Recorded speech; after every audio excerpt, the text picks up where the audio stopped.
જય જવાન જય કિસાન ખેડૂત મિત્રો, હું છું આપનો ધીરુભાઈ પરમાર। હવે આપણે વાવણીની તૈયારી થઈ ગઈ છે, એટલે આમ તો જો કે ખેડૂત બધા સક્ષમ અને હોશિયાર જ હોય છે, પણ છતાંય હું જે મારો અનુભવ છે એ તમને શેર કરું છું ખેડૂત મિત્રો। અત્યારે આપણે વાવણીની સમયે અમુક વિસ્તારમાં 2 થી 3 દિવસથી છૂટક અમુક જગ્યાએ વાવણી થઈ છે, અને હવે આપણે વાવણીની તૈયારી કરી રહ્યા છીએ વાવણીમાં। એટલે હજુ આપણે વરસાદ નથી ચોટીલા તાલુકાનું ધારી ગામમાં, પણ હું જરાક મારો જે અનુભવ છે વાવેતરમાં તે તમને ખેડૂત મિત્રો શેર કરું, તે જરાક ધ્યાનથી જોજો। આપણે ઘણા ખેડૂત મિત્રો એવું કહે છે મારે વાવણીથી વાવેતર કર્યું પણ 2 સામાં ઘાટા ઉગ્યા અને 2 પારવા થયા।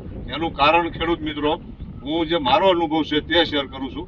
આમ તો તમે બધા સક્ષમ જ છો ખેડૂત મિત્રો, પણ મારું એવું માનવું છે કે આ જે આપણી વાવણીની જગ્યા છે, આ કોઈ ખેડૂત મિત્રો આ શક્કર જે છે તે આની નજીક હાવ નથી રાખવાનું। આપણે અહીંયા એક આ રીતનો ડટો મૂકી દઈએ ત્યારબાદ જ શક્કર સડાવવાનું છે।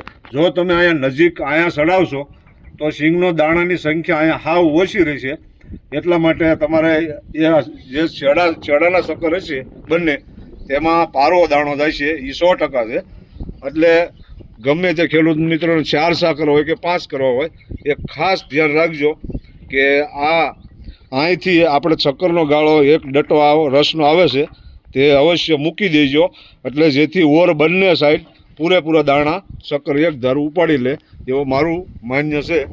તો અને કોઈ ખેડૂત મિત્રોને જો વધારે ઘાટું વાવેતર કરવું હોય તો અમે તો આ જે છે ડબલ જોટો, આનું વીઘે 30 કિલોની આસપાસ બિયારણ આમાં વ્યૂ થાય છે।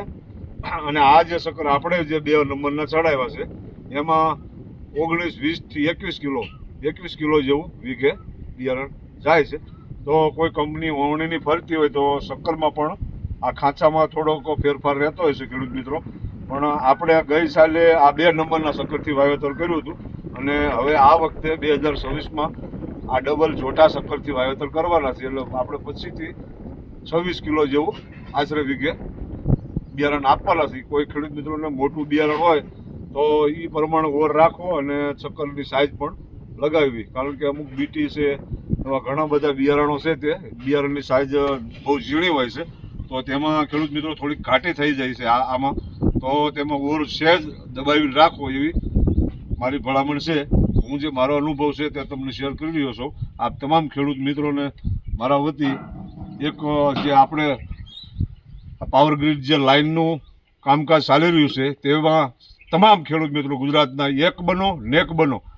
આ સરકાર અને આ કંપની આપણા કાયદા મુજબ વળતર મળે એ જ માંગ સાથે બધા મળી અને એક રહીએ એવી મારી ખાસ નમ્ર વિનંતી છે। જય જવાન જય કિસાન।